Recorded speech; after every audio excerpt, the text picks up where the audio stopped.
Hello मेरे प्यारे दोस्तों, यह कहानी मन्नत एक जुनून भाग 54 है। उम्मीद करती हूँ कि आपको मेरी कहानी पसंद आ रही होगी। चलिए हम इस कहानी में आगे बढ़ते हैं। कॉन्फ्रेंस रूम का माहौल असामान्य रूप से भारी हो चुका था। सिद्धार्थ अपनी कुर्सी पर पूरी सहजता के साथ बैठा था, मानो वो किसी दूसरे की कंपनी में नहीं बल्कि अपने ही साम्राज्य में बैठा हो। लेकिन वहाँ मौजूद लगभग हर शख्स के मन में सिर्फ एक ही सवाल घूम रहा था, आखिर सिद्धार्थ रायचंद डोमिनियन एंटरप्राइजेस के इस मीटिंग में कर क्या रहा है। उसके आने की खबर तक किसी को नहीं थी। कबीर और मयंक ने एक पल के लिए एक दूसरे की तरफ देखा। दोनों की आंखों में एक ही सवाल था। अगले ही पल उनकी नजरें सिद्धार्थ पर जा टिकी। सिद्धार्थ भी उन्हें ही देख रहा था। उसके होठों पर हल्की सी तिरछी मुस्कान थी। तभी डील हेड अपनी सीट से खड़े हुए और मुस्कुराते हुए बोले, लेडीज एंड जेंटलमैन, अब समय है आज की सबसे इम्पोर्टेंट घोषणा का। उन्होंने अपनी नज़र पहले कबीर पर डाली, फिर सिद्धार्थ रायचंद की ओर देखते हुए कहा, मिस्टर कबीर, मिस्टर रायचंद, आप दोनों ने अपनी अपनी कंपनियों की तरफ से जो project presentation and development blueprint हमें भेजा था, उसे हमारी पूरी बोर्ड कमेटी ने बहुत ध्यान से देखा है। सच कहूँ तो दोनों की प्रोजेक्ट्स अपनी अपनी जगह बेहद इनोवेटिव, यूनिक और प्रभावशाली है। उन्होंने हल्की सी मुस्कान के साथ आगे कहा, इसी वजह से किसी एक कंपनी को चुनना हमारे लिए आसान नहीं था। काफ़ी विचार विमर्श के बाद हमारी बोर्ड कमेटी एक निष्कर्ष पर पहुंची है। पूरा कॉन्फ्रेंस रूम एकदम शांत हो गया। हर कोई उत्सुकता से डील हेड की अगली बात सुनने का इंतजार कर रहा था। डील हेड ने घोषणा की, हमने फैसला किया है कि यह प्रोजेक्ट किसी एक कंपनी को नहीं दिया जाएगा, बल्कि डोमिनियन एंटरप्राइजेस और रायचंद ग्रुप ऑफ कंपनीज दोनों इस प्रोजेक्ट में बराबर के साझेदार होंगे। एक पल के लिए पूरे कॉन्फ्रेंस रूम में सन्नाटा छा गया। मयंक और कबीर की आंखें बेहद गहरी हो गई। उनकी भौहें बुरी तरह सिकुड़ गई। डील हेड ने आगे कहा, यह डील दोनों कंपनियों के बीच एक ज्वाइंट वेंचर के रूप में साइन की जाएगी।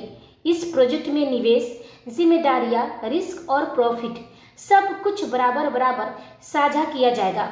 हमें पूरा विश्वास है कि जब दो बेहतरीन कंपनियां एक साथ काम करेंगी तो यह प्रोजेक्ट केवल सफल ही नहीं होगा बल्कि इंडस्ट्री के लिए एक नया बेंचमार्क भी स्थापित करेगा। इतना कहते ही कॉन्फ्रेंस रूम में मौजूद सभी लोगों की नजरें एक साथ कबीर और सिद्धार्थ पर टिक गई। अब सबकी उत्सुकता इस बात को लेकर थी कि क्या दोनों कंपनियां इस साझेदारी को स्वीकार करेंगी। वहीं दूसरी ओर मन्नत कुछ देर तक वहीं खड़ी होकर उस अद्भुत दृश्य को निहारती रही। तभी एक बुजुर्ग महिला मुस्कुराते हुए उसके पास आई। उन्होंने बड़े स्नेह से मन्नत के सिर पर हाथ फेरा और बोली, अरे बेटी, तुम भी तो शादीशुदा हो, आओ तुम दोनों भी इस परंपरा का हिस्सा बन जाओ। बुजुर्ग महिला की बात सुनते ही मन्नत का दिल धक से रह गया। उसने एक पल वेदांश की तरफ देखा और अगले ही पल उसकी नजर उन अनगिनत सीढ़ियों पर चली गई।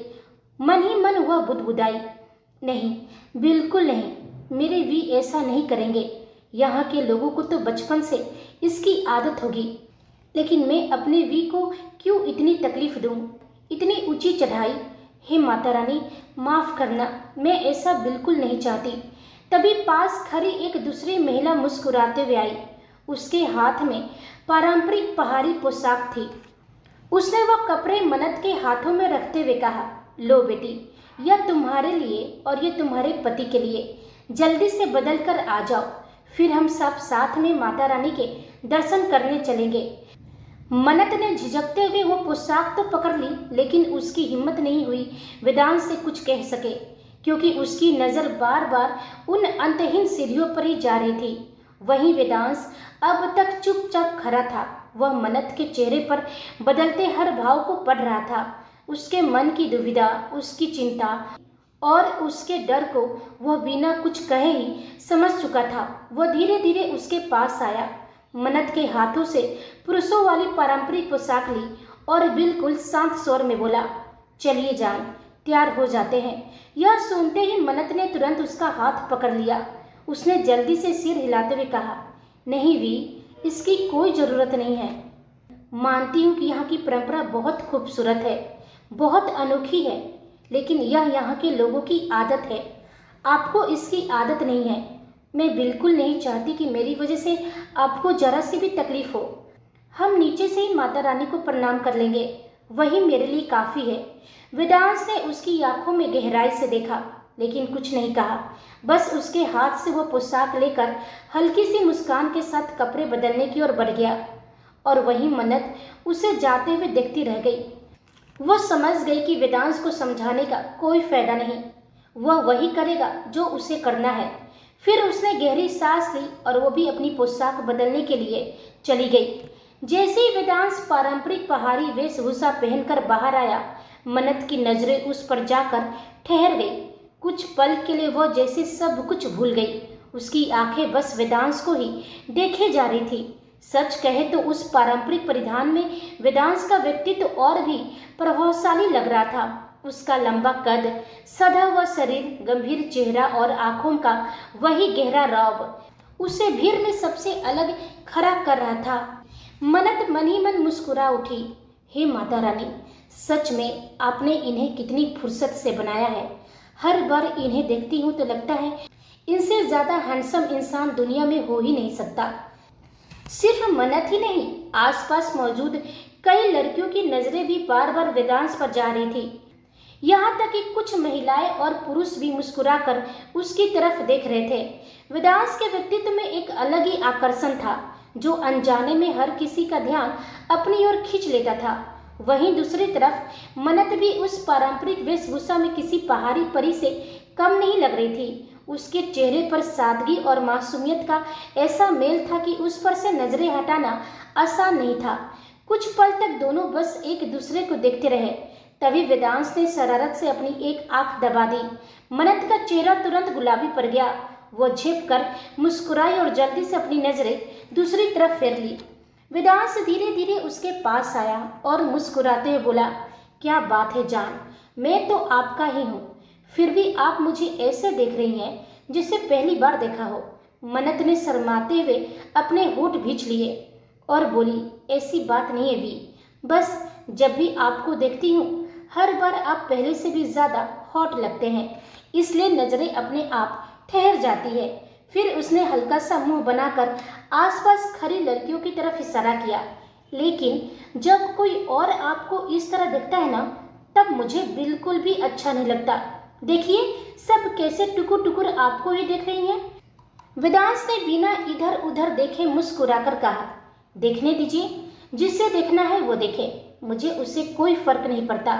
उसने बेहद प्यार से मन्नत की आंखों में देखते हुए कहा, क्योंकि मेरी नजरें सिर्फ अपनी जान को ढूंढती है, और जब मेरी जान मेरे सामने हो तो दुनिया में किसी और को देखने की जरूरत ही नहीं पड़ती। यह सुनते ही मन्नत के चेहरे पर खिली मुस्कान और गहरी हो गई। अगले ही पल वेदांश ने बिना किसी चेतावनी के उसे अपनी मजबूत बाहों में उठा लिया। अरे वी, मन्नत हल्की सी घबरा गई और तुरंत अपनी दोनों बाहें उसकी गर्दन के चारों ओर लपेट ली, लेकिन उसके चेहरे पर मुस्कान से ज्यादा चिंता साफ दिखाई दे रही थी। उसने एक बार फिर ऊपर जाती अनगिनत सीढ़ियों की तरफ देखा, फिर धीमे स्वर में बोली, वी, एक बार फिर सोच लीजिए, सच में सीढ़ियां बहुत ज्यादा है, ऊपर तक जाना आसान नहीं होगा। वेदांश ने उसकी तरफ देखा, फिर होठों पर हल्की सी मुस्कान आ गई। वो धीमे स्वर में बोला, सोचना क्या है जान, आपको लेकर तो मैं कई हजारों सीढ़ियां भी चढ़ सकता हूँ।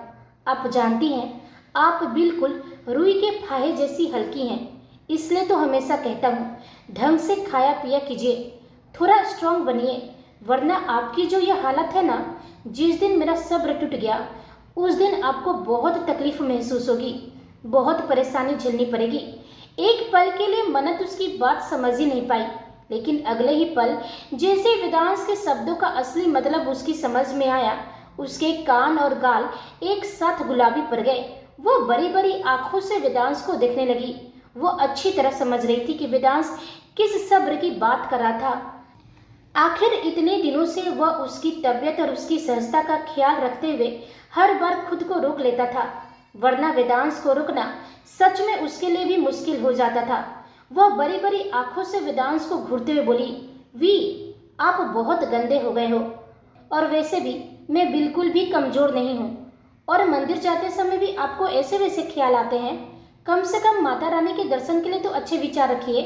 वेदांश हल्का सा हंस पड़ा और कहा, मेरे लिए तो मेरे विचार बिल्कुल अच्छा है जान, इसमें गंदा क्या है? आखिर अपनी पत्नी से ही तो कह रहा हूँ। मन्नत ने शर्म से उसके कंधे पर हल्के से मुक्का मार दिया और झिपकर बोली, आपसे तो बात करना ही बेकार है। वेदांश मुस्कुराया, फिर उसने मन्नत की कमर पर अपनी पकड़ और मजबूत कर ली ताकि उसे जरा सा भी असहज महसूस ना हो।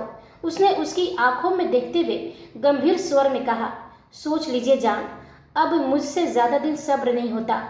यह कहते ही उसने पहली सीढ़ी पर अपना कदम रख दिया। वहीं दूसरी ओर कॉन्फ्रेंस रूम। डील हेड की बात खत्म होते ही कॉन्फ्रेंस रूम में कुछ पल के लिए गहरा सन्नाटा छा गया। कबीर ने एक गहरी सांस ली। वह इस प्रस्ताव पर अपनी राय देने ही वाला था कि अचानक आयुष की ठंडी और दृढ़ आवाज पूरे कमरे में गूंज उठी, हमें यह डील मंजूर है। उसके इतना कहते ही पूरा कॉन्फ्रेंस रूम स्तब्ध रह गया। सबकी नजरें एक साथ आयुष पर टिक गई, क्योंकि इस डील पर अंतिम फैसला लेने का अधिकार कबीर के पास था। भले ही आयुष इस समय डोमिनियन एंटरप्राइजेस की कमान संभाल रहा था, लेकिन वेदांश ने अपनी गैर मौजूदगी में इस प्रोजेक्ट से जुड़े सभी अधिकार कबीर को सौंपे थे। जैस्मिन, अमृता और सहानी सभी एक दूसरे का चेहरा देखने लगे। उन्हें समझ ही नहीं आया कि आयुष ने कबीर से पहले फैसला कैसे सुना दिया। आखिरकार सहानी खुद को रोक नहीं सकी। वो धीरे से बोली, भाई, लेकिन आयुष ने उसकी बात बीच में ही काट दी। उसकी आवाज पहले से भी ज्यादा सख्त थी।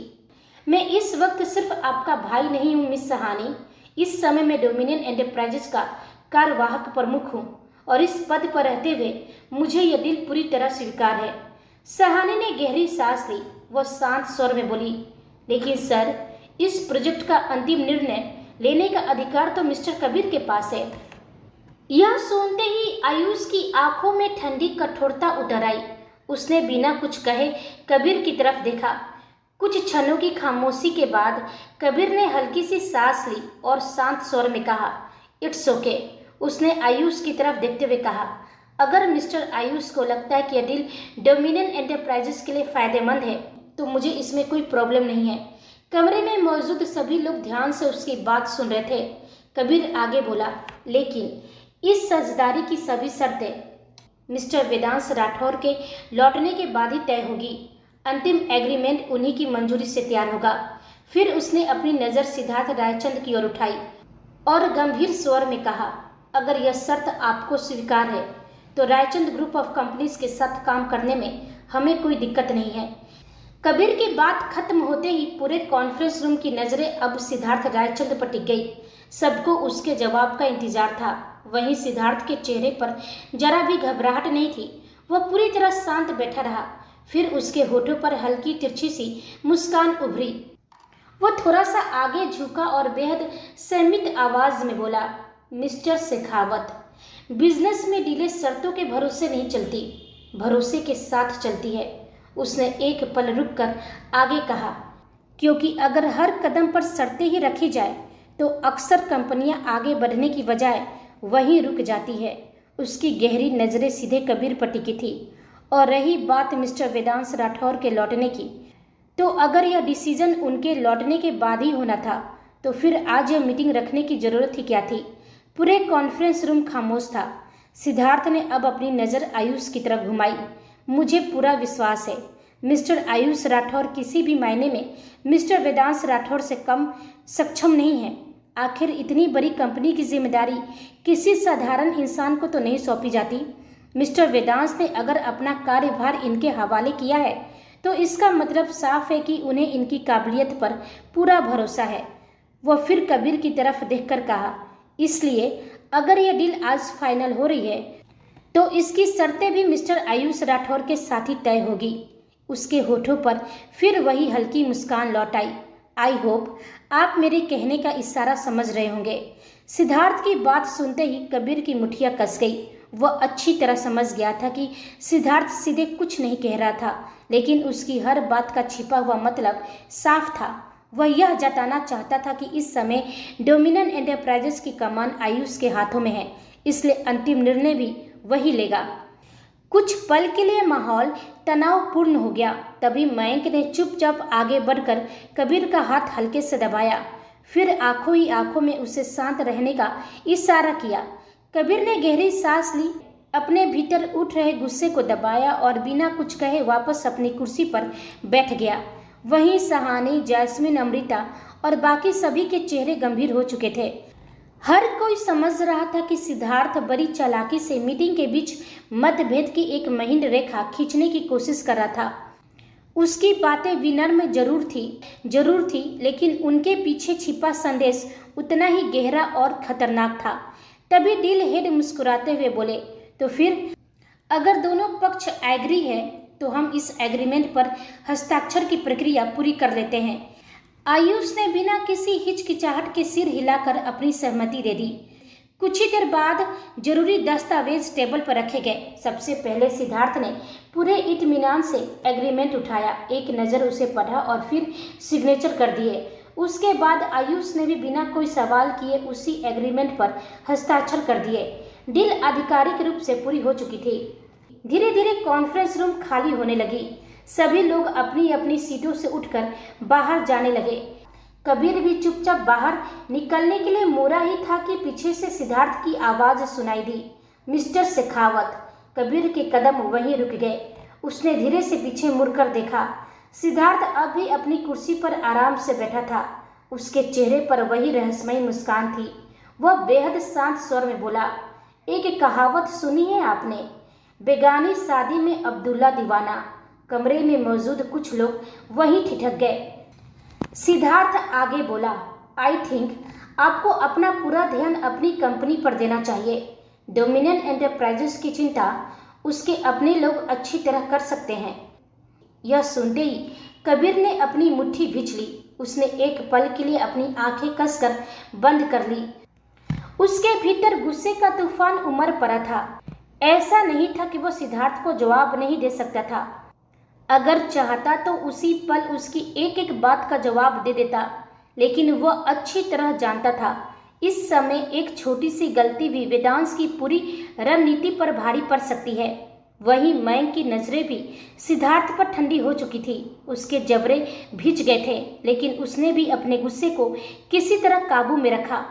कुछ क्षणों की खामोशी के बाद कबीर ने गहरी सांस ली, फिर उसके होठों पर एक हल्की सी रहस्यमयी मुस्कान उभरी।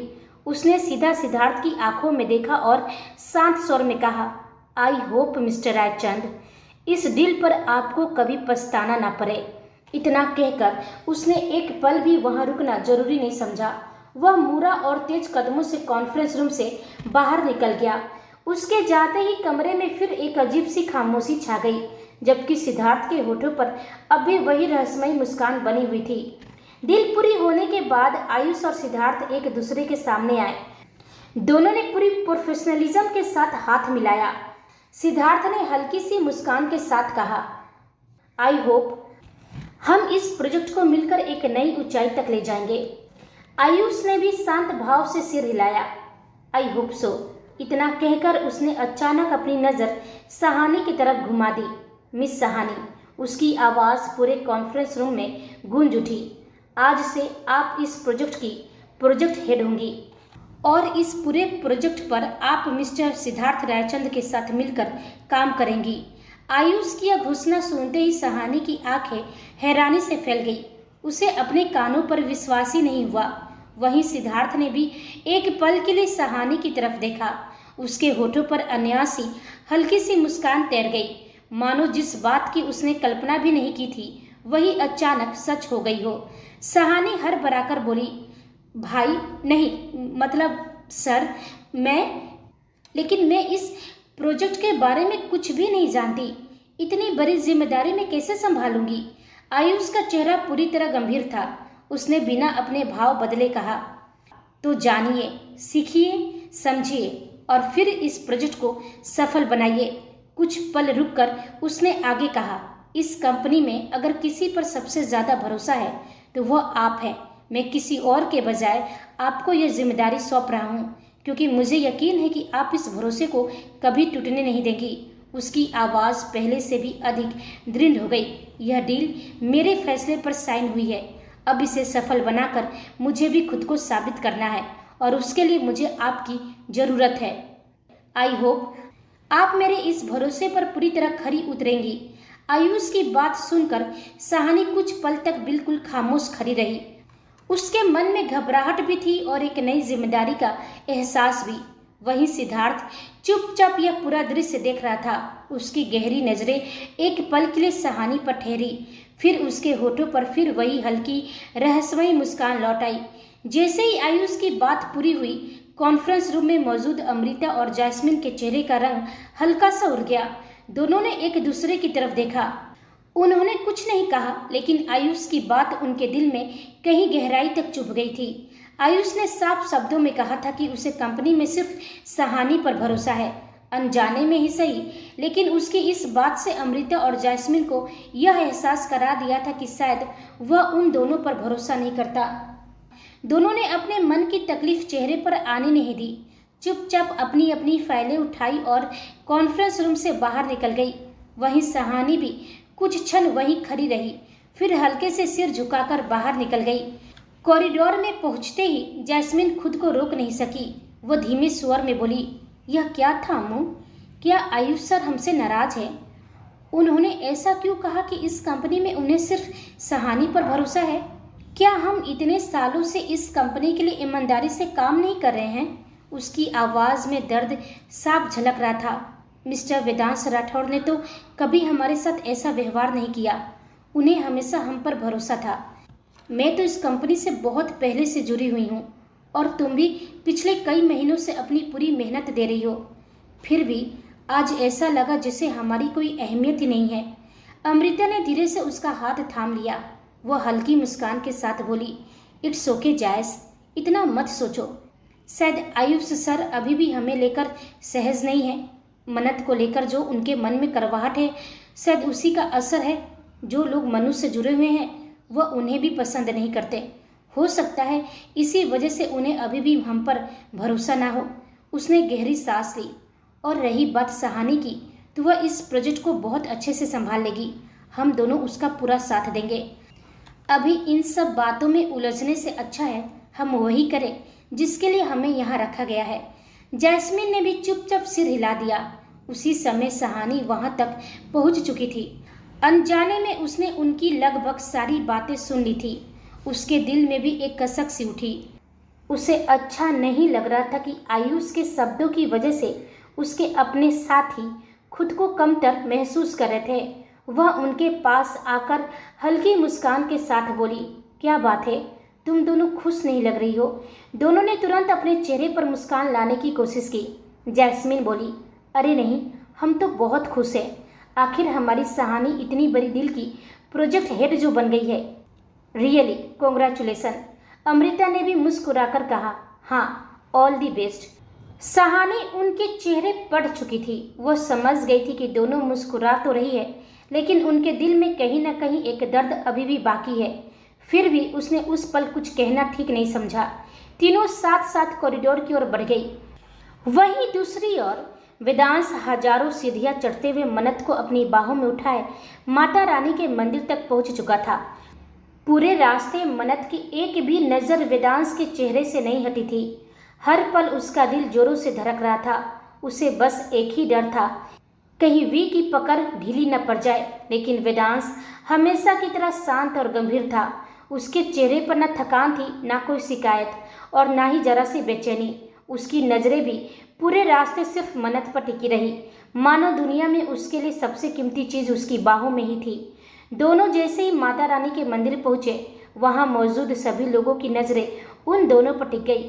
कई युवक बीच रास्ते में ही थक कर अपनी पत्नियों को नीचे उतार चुके थे, लेकिन वेदांश बिना रुके सबसे आगे मंदिर तक पहुंच गया था। यह देखकर वहां मौजूद लोग भी उसकी ताकत और अपनी पत्नी के प्रति उसके समर्पण की प्रशंसा किए बिना नहीं रह सके। तभी वही बुजुर्ग महिला मुस्कुराते हुए उनके पास आई और प्यार से बोली, सच में माता रानी तुम दोनों की जोड़ी हमेशा सलामत रखे बेटा। सच कहूँ, आज तुम दोनों को देखकर ऐसा लग रहा है जैसे माता रानी ने खुद अपने हाथों से यह जोड़ी बनाई हो। अब आओ, हम सबके साथ बैठकर माता रानी की पूजा करें। दोनों ने मुस्कुराकर सिर हिला दिया। कुछ ही क्षण बाद वेदांश और मन्नत माता रानी के सामने साथ साथ बैठे थे। दोनों के हाथ जुड़े हुए थे और सिर श्रद्धा से झुके हुए थे। उसी पल वेदांश के मन में एक ख्याल कौंध गया। एक समय था जब वो भगवान के सामने सिर्फ अपनी मन्नत के लिए झुका था। फिर एक समय ऐसा भी आया जब उसी मन्नत के लिए उसने भगवान से अपना रिश्ता ही तोड़ लिया और आज वो फिर माता रानी के दरबार में सिर झुकाए बैठा था। तो उसकी वजह भी सिर्फ उसकी मन्नत ही थी। उसके होठों पर एक बेहद हल्की मुस्कान उभर आई। आखिर उसकी पूरी दुनिया ही उसकी जान थी। अगर उसे अपनी जान की खुशी, उसकी सलामती और उसके साथ के लिए पूरी दुनिया के सामने भी सिर झुकाना पड़े तो उसे उसमें भी कोई दिक्कत नहीं थी, क्योंकि उसके लिए उसका अहंकार नहीं, उसकी मन्नत सबसे बड़ी थी। वही मन्नत ने भी आंखें बंद कर ली। दोनों पूरे मन से माता रानी का ध्यान कर रहे थे। उनकी प्रार्थना अलग अलग शब्दों में थी, लेकिन भाव बिल्कुल एक था। मन्नत ने आंखें बंद कर मन ही मन प्रार्थना की, हे माता रानी, मुझे कुछ नहीं चाहिए, बस मेरे भी हमेशा मेरे साथ रहें। अब हमें कभी एक दूसरे से अलग मत करना। हमारे बीच हमेशा यही प्यार, यही विश्वास और यही अपनापन बना रहे। और फिर उसके होठों पर हल्की सी प्यारी मुस्कान खिल गई। जब भी आपका आशीर्वाद हो, हमें हमारे प्यार की सबसे खूबसूरत निशानी देना। एक छोटा सा नन्हा सा प्यारा सा बच्चा, बिल्कुल मेरे वी जैसा। यह सोचते ही उसके होठों की मुस्कान और भी गहरी हो गई। शर्म से उसके गाल लाल हो गए। वहीं वेदांश ने भी आंखें बंद कर ली। उसके चेहरे पर वही अडिग शांति थी, वही राजा जैसा आत्मविश्वास। उसने मन ही मन माता रानी से कहा, मैं उन लोगों में से नहीं हूँ जो अपनी किस्मत की भीख मांगते हैं। मैं अपनी किस्मत खुद लिखता हूँ और आज जो मेरा है उसे दुनिया की कोई ताकत मुझसे छीन नहीं सकती। लेकिन आज पहली बार आपके दरबार में मैं कुछ मांगने आया हूँ। दौलत, ताकत, शोहरत, साम्राज्य, ये सब मेरे लिए कभी मायने नहीं रखते थे। जिस चीज़ को पाने की ठान लेता हूँ उसे हासिल करके ही दम लेता हूँ। लेकिन मेरी जान, वह मेरी ताकत भी है और मेरी सबसे बड़ी कमजोरी भी। उसने एक पल के लिए मन्नत की तरफ देखा। उसकी आंखों की कठोरता अपने आप नरम पड़ गई।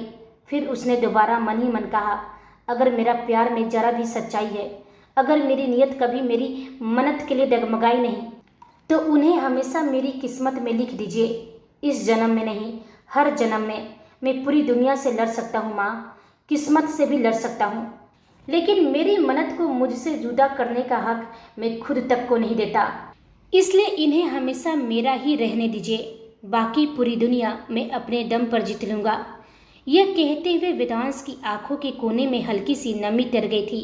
होठों पर मुस्कान थी, लेकिन दिल में बस यही एक दुआ थी कि उसकी मन्नत सिर्फ उसकी रहे।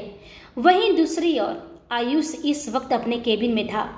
वह शीशे की विशाल खिड़की के सामने खड़ा होकर बाहर फैले शहर को खामोशी से देख रहा था, लेकिन उसकी नज़रें बाहर थी और दिमाग कहीं और। उसके मन में एक साथ ना जाने कितने विचार चल रहे थे। सबसे ज़्यादा चिंता उसे सालू की हो रही थी। ऐसा नहीं था कि उसे सालू से कोई प्यार या गहरा लगाव हो गया था, लेकिन पिछले 3 सालों में सालू ने हर मुश्किल वक्त में उसका साथ दिया था। उसकी हर छोटी बड़ी ज़रूरत का ख्याल रखा था। हालांकि उसके इरादे नेक नहीं थे, लेकिन अपने चाल को कामयाब बनाने के लिए उसे हर हाल में आयुष का साथ देना ही था। इंसान चाहे या ना चाहे, एक अपनापन तो हो ही जाता है इंसानियत के ही नाते। वही आयुष का सालू के साथ बन गया था। कुछ देर पहले ही उसने मैनेजर को अपने लिए एक पर्सनल असिस्टेंट हायर करने के लिए कहा था। तभी ठक ठक उसके केबिन के दरवाजे पर दस्तक हुई। आयुष ने बिना पीछे देखे गहरी सांस ली और शांत स्वर में कहा, कम इन। दरवाजा खुला। हाथों में कुछ फाइलें लिए अमृता अंदर दाखिल हुई। उसके चेहरे पर साफ झुंझुलाहट दिखाई दे रही थी। सच कहे तो वह यहाँ बिल्कुल भी नहीं आना चाहती थी। मैनेजर ने उसे ही आयुष के केबिन में भेज दिया था। वह अच्छी तरह जानती थी, जैसे ही उसका सामना आयुष से होगा, वह कोई ना कोई ताना जरूर मारेगा। इसी वजह से वह पहले से ही बुरी तरह फ्रस्ट्रेटेड थी, लेकिन नौकरी थी इसलिए चाहकर भी मना नहीं कर सकती थी। वहीं आयुष जैसे ही पलटा, उसकी नजरें अमृता पर पड़ी। उसकी भवें तुरंत सिकुड़ गई। उसके चेहरे पर साफ नाराजगी उतर आई। वह दांत भींचते हुए कहा, तुम मेरे केबिन में क्या कर रही हो? अमृता ने भी पहले हल्का सा मुंह बनाया, फिर खुद को शांत करते हुए बोली, मुझे मैनेजर सर ने भेजा है। उन्होंने बताया कि आपको एक पर्सनल असिस्टेंट चाहिए, इसलिए फिलहाल मुझे आपके साथ असाइन किया गया है। यह सुनते ही आयुष के होठों पर व्यंग भरी मुस्कान आ गई।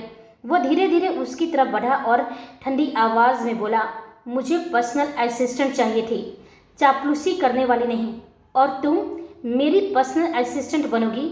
इतनी भी बुरी किस्मत नहीं है मेरी। वहीं अमृता ने मन ही मन उसे गालियां देना शुरू कर दिया।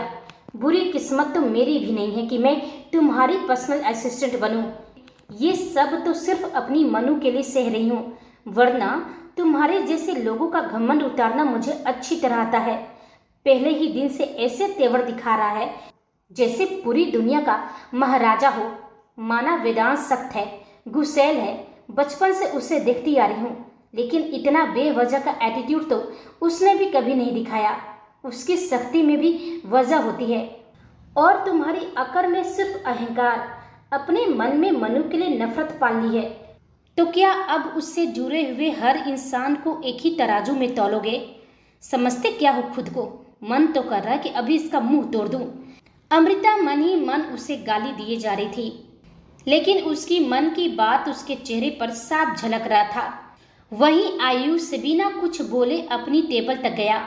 उसने इंटरकॉम उठाया और सीधे मैनेजर को कॉल लगा दिया, अभी मेरे केबिन में आओ। कुछ ही पलों बाद दरवाजे पर दस्तक हुई। मैं आई कम इन सर? कम इन। मैनेजर अंदर आया। उसने एक नज़र आयुष पर डाली, फिर अमृता की तरफ, लेकिन दोनों के चेहरे के भाव देखकर वो समझ गया कि माहौल ठीक नहीं है। आयुष ने ठंडी आवाज में कहा, मैंने तुमसे एक पर्सनल असिस्टेंट हायर करने के लिए कहा था, फिर इसे मेरे केबिन में क्यों भेजा? मैनेजर एक पल के लिए असमंजस में पड़ गया, फिर खुद को संभालते हुए बोला, सॉरी सर, इतनी जल्दी नया पर्सनल असिस्टेंट हायर करना संभव नहीं था। पहले वैकेंसी निकालनी पड़ेगी, फिर इंटरव्यू होंगे, उसके बाद सिलेक्शन होगा। तब तक के लिए मैंने सोचा कि मिस अमृता आपकी मदद कर देंगी। ये काफ़ी काबिल हैं और कंपनी के काम को भी अच्छी तरह समझती हैं। बस कुछ दिनों की बात है सर। जैसे नया पर्सनल असिस्टेंट ज्वाइन करेगा, मैं तुरंत इन्हें रिप्लेस कर दूंगा। मैनेजर की बात सुनकर अमृता ने अपनी भवें सिकोड़ ली और मन ही मन सोचने लगी, हाँ हाँ कर दो रिप्लेस। मुझे भी इस सड़े हुए करेले के साथ एक मिनट भी नहीं बैठना। प्लीज़ सर, बस कुछ दिनों की बात है, तब तक मैनेज कर लीजिए। बेचारा मैनेजर अंदर ही अंदर घबराया हुआ था। आयुष ने पहले मैनेजर की तरफ देखा, फिर अपनी नज़र अमृता पर टिकाई। अमृता के चेहरे के भाव साफ बता रहे थे कि वह मन ही मन उसे जाने कितनी गालियां दे रही है। यह देखकर आयुष की भवें और सिकुड़ गई। तेवर तो देखो इसके, उसने मन ही मन सोचा। ऐसे घूर रही है जैसे मैं नहीं, ये इस कंपनी की मालकिन हो। मन्नत और उसके आसपास रहने वाले लोग सब एक जैसे ही हैं, लेकिन अब इसे मैं ऐसा सबक सिखाऊंगा कि इसका सारा तेवर एक ही दिन में उतर जाएगा। उसने अपनी उंगली से इशारा करके मैनेजर को बाहर जाने के लिए कहा। मैनेजर ने राहत की सांस ली। उसे भी समझ आ गया था कि अब वहां रुकना ठीक नहीं। वह तुरंत केबिन से बाहर निकल गया। दरवाजा बंद होते ही पूरे केबिन में सन्नाटा छा गया। कुछ पल तक दोनों बस एक दूसरे को घूरते रहे। फिर आयुष अपनी कुर्सी पर बैठ गया। उसने बिना किसी भाव के कहा, मेरे लिए एक कॉफ़ी बनाकर लाओ। यह सुनते ही अमृता की भवें तन गई। वह कुछ कहने ही वाली थी कि आयुष ने उसे बीच में ही रोक दी। एक बात अच्छी तरह समझ लो, पर्सनल असिस्टेंट का मतलब होता है मेरे हर आदेश का पालन करना। जहाँ मैं कहूँ, जो मैं कहूँ वही करना, और बिना पूछे ज़्यादा बोलने की आदत है तो आज ही छोड़ दो।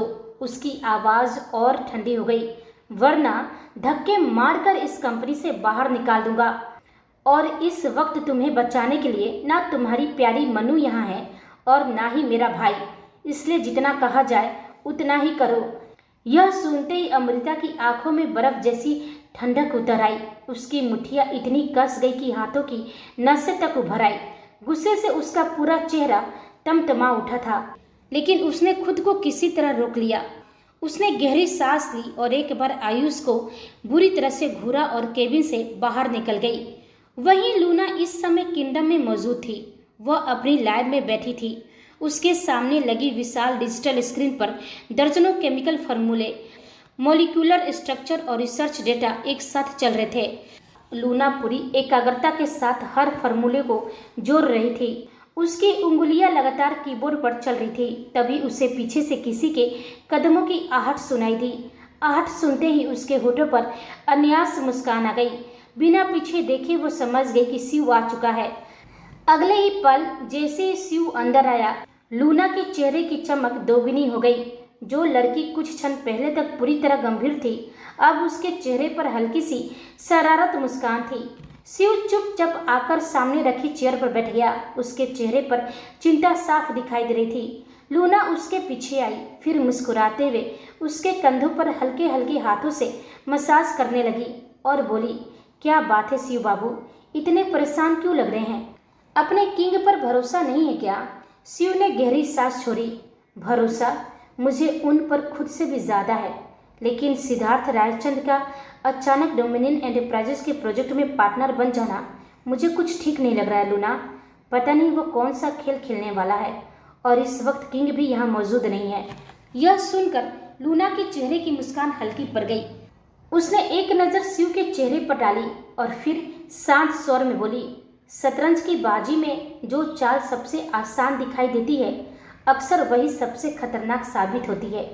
लेकिन अगर सामने वाला खिलाड़ी हमारे किंग है, तो मुझे उनकी आखिरी चाल पर भी पूरा भरोसा है। यह सुनते ही शिव के चेहरे की चिंता धीरे धीरे गायब हो गई। उसके होठों पर हल्की सी मुस्कान लौटाई। वह बोला, हाँ, हमारे किंग हमेशा 2 कदम आगे चलते हैं, और उनकी अगली 2 चालों की आहट भी किसी को तब तक नहीं मिलती जब तक वह खुद सामने ना आ जाए। कुछ पल बाद शिव ने लूना की तरफ देखा और पूछा, वैसे तुम्हारे एंटीडोट का क्या हुआ? यह सुनते ही लूना के चेहरे की मुस्कान फीकी पड़ गई। उसने सामने स्क्रीन पर चलते केमिकल स्ट्रक्चर को देखते हुए गहरी सांस ली। पता नहीं शिव बाबू, यह वायरस सच में बहुत अजीब है। हर कुछ समय बाद यह अपना स्ट्रक्चर बदल लेता है। जैसे मैं इसके एक पैटर्न को समझती हूँ, यह खुद को बदल लेता है। इसी वजह से इसका परफेक्ट एंटीडोट रेडी नहीं हो पा रहा है। इसका फार्मूला हर बार मेरे हाथ से फिसल जाता है। शिव ने उसकी तरफ गर्व से देखा और मुस्कुराकर बोला, तुमने आज तक दुनिया के सबसे खतरनाक जहरों और वायरस का एंटीडोट बनाया है। किंगडम में जितने भी बायो वेपन तैयार हुए, उनमें से लगभग हर एक का इलाज तुमने खोजा। तुम्हारा काम वाकई काबिले तारीफ है।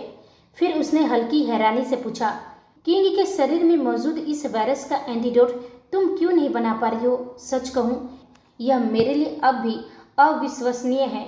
लूना ने स्क्रीन से नजरें हटाए बिना शांत स्वर में कहा, जरूरी नहीं कि हर कोशिश पहली बार में सफल हो। कुछ लड़ाइयाँ समय मांगती है, और मैं भी अभी भी हार नहीं मानी हूँ। मैं कोशिश कर रही हूँ और तब तक करती रहूंगी जब तक इसका इलाज नहीं ढूंढ लेती। शिव कुछ पल सोचता रहा, फिर बोला, एक बात पूछूं? जब से क्वीन की याददाश्त पूरी तरह वापस आई है, तब से उनके अंदर इस वायरस का कोई बड़ा प्रभाव देखने को नहीं मिला।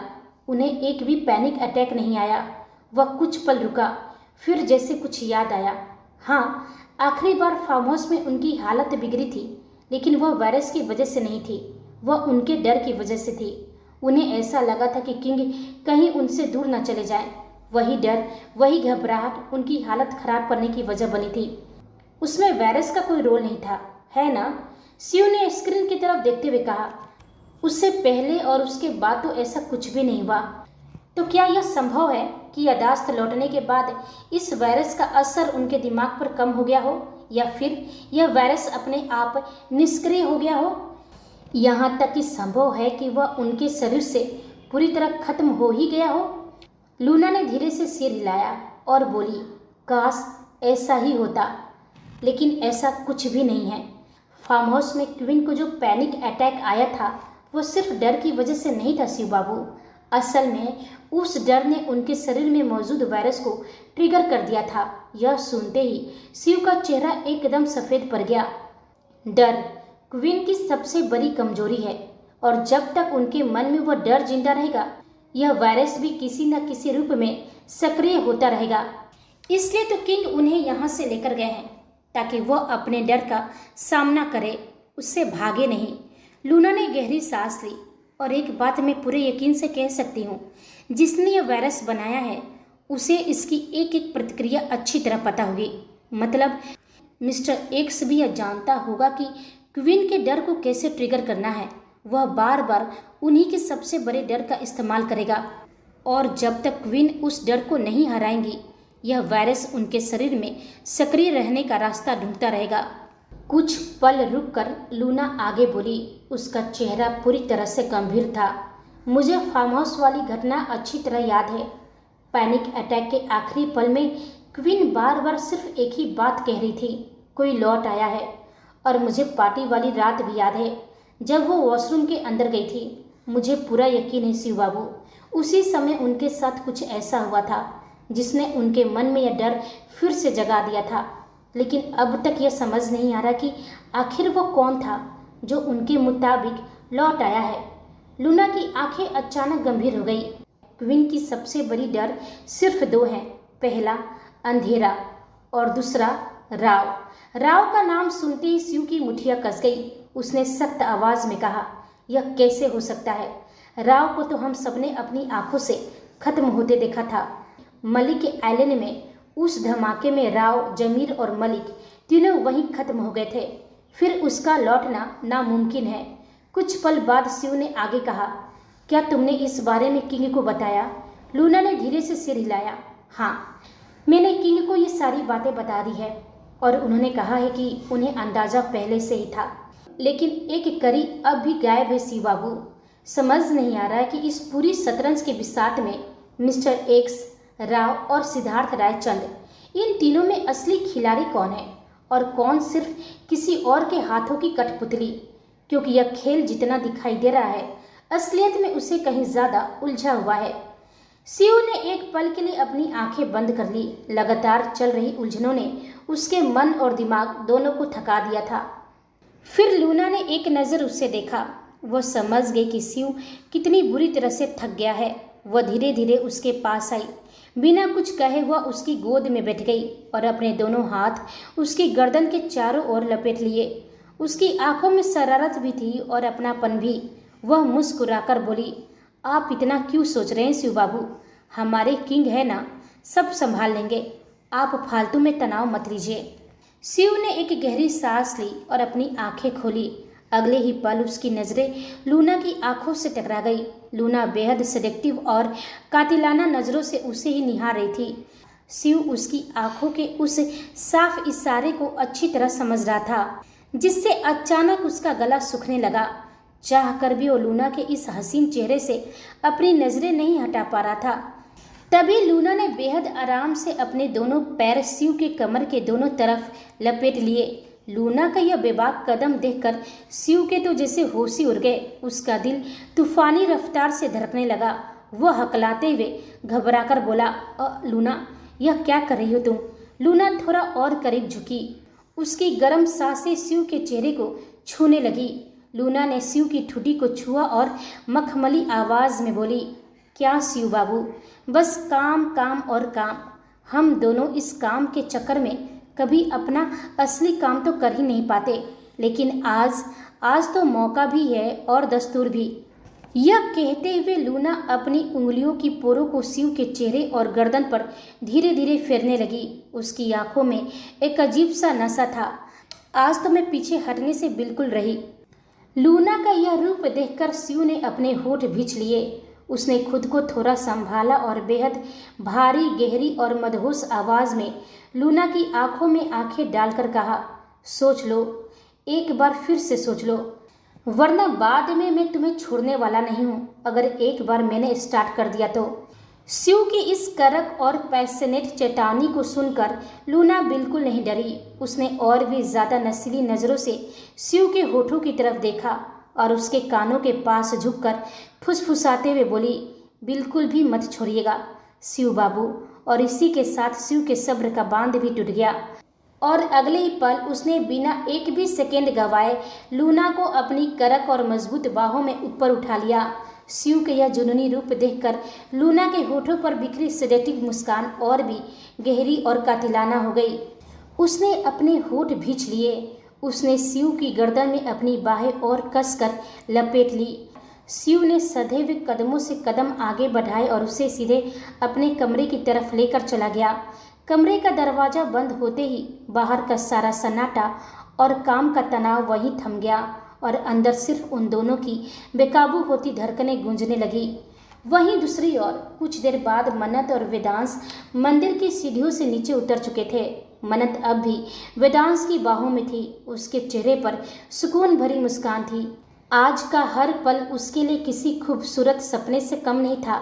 तभी वेदांश को अपनी जैकेट की जेब में रखा फोन हल्का हल्का वाइब्रेट होता महसूस हुआ। उसकी भवें अनायास ही सिकुड़ गई। यह उसका सामान्य फोन नहीं था, बल्कि वही विशेष फोन था जिससे सिर्फ माफिया वर्ल्ड के सबसे गोपनीय संपर्क ही उससे जुड़ सकते थे। उस नंबर पर बिना किसी बेहद जरूरी वजह के कभी कॉल नहीं आती थी। वेदांश एक पल के लिए समझ गया, जरूर कोई गंभीर बात हुई है। उसने पहले मन्नत की तरफ देखा। उसके चेहरे पर फैली मासूम खुशी देखकर उसका मन नहीं कर रहा था कि वह इस पल को बीच में छोड़े, लेकिन कर्तव्य उसे आवाज दे रहा था। वह धीरे से मन्नत को नीचे उतारते हुए बोला, जान, अब आप आराम से यहाँ घूमिए, जो पसंद आए खरीद लीजिए, मैं बस थोड़ी देर में वापस आता हूँ। मन्नत ने हैरानी से पूछा, कहाँ जा रहे हैं आप? वेदांश उसके थोड़ा करीब झुका और उसके कान के पास धीरे से फुसफुसाया। अगले ही पल मन्नत का चेहरा शर्म से लाल हो गया। उसने हल्का सा उसे धक्का देते हुए कहा, वी, ये भी कोई बताने वाली बात है? वेदांश हंस पड़ा। उसने प्यार से उसके गाल को खींचते हुए कहा, आपने पूछा था तो मैंने सच बता दिया, और इसमें शर्माने वाली क्या बात है? नेचुरल कॉल है जान। मन्नत ने शर्माते हुए नजरें फेर ली। अच्छा, अब जाइए भी, मैं तब तक यहाँ कुछ स्टॉल देख लेती हूँ। वेदांश 2 कदम आगे बढ़ा, लेकिन फिर जैसे उसे कुछ याद आया, वह पलटकर गंभीर स्वर में बोला, जान, एक बात याद रखिए, आप इसी एरिया में रहेंगी, यहाँ से कहीं भी अकेले मत जाइएगा। मैं जितनी जल्दी हो सके वापस आ जाऊंगा। मन्नत ने मुस्कुराकर सिर हिला दिया। Okay we. वेदांश ने आखिरी बार उस पर नजर डाली और तेज कदमों से भीड़ से थोड़ा दूर निकल गया। वहीं मन्नत बच्चों जैसी उत्सुकता के साथ एक एक स्टॉल देखने लगी। वहीं वेदांश भीड़ से थोड़ा हटकर एक सुनसान जगह पर आ गया। उसने अपनी जेब से फोन निकाला। जैसे उसकी नज़र स्क्रीन पर पड़ी, उसकी आंखें हल्की सी सिकुड़ गई। स्क्रीन पर कोई नाम नहीं था, सिर्फ एक कोड नंबर फ्लैश हो रहा था। वेदांश एक नज़र में समझ गया, यह कॉल ना तो शिव की थी, ना ही कबीर, मैक और लूना की। यह कॉल सीधे उस गुप्त नेटवर्क से आई थी जहां हर पहचान सिर्फ कोड नंबरों में होती थी। ऐसे नंबर से बिना किसी बेहद इम्पोर्टेंट काम की वजह से कभी संपर्क नहीं किया जाता था। वेदांश ने गहरी सांस ली और कॉल रिसीव करके फोन कान से लगा लिया। वहीं मन्नत एक स्टॉल से दूसरे स्टॉल तक घूमते घूमते अनजाने में काफ़ी आगे निकल आई थी। तभी उसकी नज़र अचानक दूर एक पहाड़ी चट्टान की ओर गई। वहाँ एक लड़की बिल्कुल खाई के किनारे खड़ी थी। इतनी किनारे कि उसका एक कदम भी आगे बढ़ता तो वह सीधे खाई में गिर जाती। यह दृश्य देखते ही मन्नत की धड़कन एक पल के लिए रुक सी गई। उसकी आंखों में घबराहट उतर आई। अनजाने में ही उसके मन में एक ही ख्याल आया, हे माता रानी, कहीं यह लड़की? उसने पूरी ताकत से आवाज लगाई, सुनो, क्या कर रही हो तुम? लेकिन तेज पहाड़ी हवाओं में उसकी आवाज उस लड़की तक पहुंच ही नहीं पाई। मन्नत की बेचैनी और बढ़ गई। उसे सचमुच लगा कहीं वो लड़की खाई में कूदने तो नहीं जा रही है। हे माता रानी, इतना कहकर वह बिना एक पल गवाए पूरी ताकत से उस लड़की की तरफ दौड़ पड़ी। आखिर कौन थी वो रहस्यमयी लड़की जो मौत के किनारे खड़ी थी? क्या मन्नत उसे बचा पाएगी या खुद ऐसे जाल में फंस जाएगी जिसकी शुरुआत उसी पल हो चुकी थी? तो जानेंगे अगले भाग में। इसी के साथ आज का एपिसोड खत्म होता है। मिलते हैं अगले एपिसोड में। आज का एपिसोड कैसा लगा कमेंट बॉक्स में अपनी राय जरूर दीजिएगा। कहानी पसंद आए तो वीडियो को लाइक करें, दोस्तों के साथ शेयर करें, और यदि आप हमारे चैनल पर नए हैं तो चैनल को सब्सक्राइब करना बिल्कुल ना भूलें। और आप सभी को मेरी कहानी सुनने के लिए तहे दिल से धन्यवाद। मौत के किनारे खड़ी थी, क्या मन्नत उसे बचा पाएगी या खुद ऐसे जाल में फंस जाएगी जिसकी शुरुआत उसी पल हो चुकी थी? तो जानेंगे अगले भाग में। इसी के साथ आज का एपिसोड खत्म होता है। मिलते हैं अगले एपिसोड में। आज का एपिसोड कैसा लगा कमेंट बॉक्स में अपनी राय जरूर दीजिएगा। कहानी पसंद आए तो वीडियो को लाइक करें, दोस्तों के साथ शेयर करें, और यदि आप हमारे चैनल पर नए हैं तो चैनल को सब्सक्राइब करना बिल्कुल ना भूलें। और आप सभी को मेरी कहानी सुनने के लिए तहे दिल से धन्यवाद।